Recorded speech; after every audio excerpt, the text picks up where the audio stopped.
السلام علیکم ناظرین، آپ دیکھ رہے ہیں علی احمد یوٹیوب چینل۔ ویڈیو شروع کرنے سے پہلے آپ میرے چینل کو سبسکرائب کریں اور بیل آئیکن کو دبا دیں تاکہ میری ہر ویڈیو آپ تک پہنچ سکے۔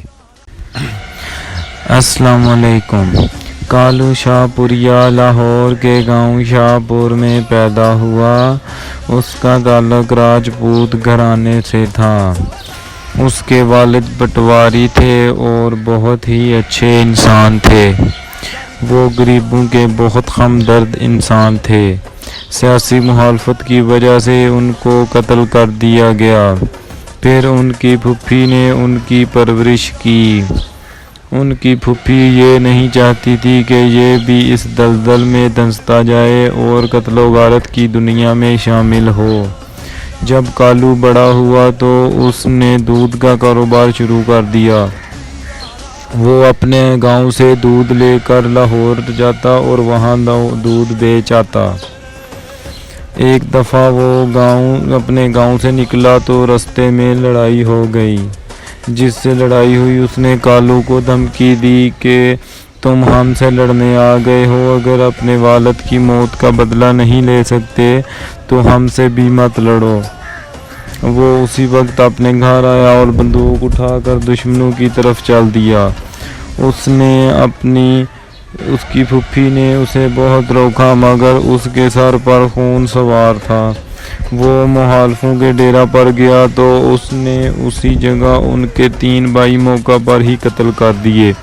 کالو ایک دفعہ اپنی گاڑی میں تیل ڈلوا رہا تھا تو اچانک ان مخالفین کا چوتھا بھائی بھی اس کے سامنے آ گیا۔ اس نے اس کے سارے گن مین بھی مار دیے اور اس کو اسی کی گاڑی کے پاس پٹرول چھڑک کر اس کو آگ لگا دی۔ کالو کا ایک بہت ہی مشہور واقعہ ہے کہ اس کو جیل ہو گئی۔ جب ڈپٹی جیل کے راؤنڈ پر آیا تو اس نے سارے قیدیوں کو حکم دیا کہ تم لوگ میرے سامنے اپنے جوتے اتار کر کھڑے ہو گئے۔ تو کالو نے یہ بول کر انکار کر دیا، یہ جوتے اگر اتریں گے تو مسجد میں اتریں گے، جیل میں نہیں۔ تو ڈپٹی نے اس کو چیلنج کیا کہ اگر تم 100 کوڑے کھا لو تو میں جوتوں کا ہار گلے میں ڈال کر پورے جیل میں چکر لگاؤں گا۔ تو کالو نے 100 کوڑے بآسانی کھا لیے مگر پھر اس نے جیلر کو معاف کر دیا۔ پھر سن 2000 میں کالو شاہ پوریا کو اس کی شادی کے دن مخالفوں نے موقع پا کر قتل کر دیا۔ کالو شاہ پوریا جیسے غیرت مند لوگ صدیوں میں پیدا ہوتے ہیں۔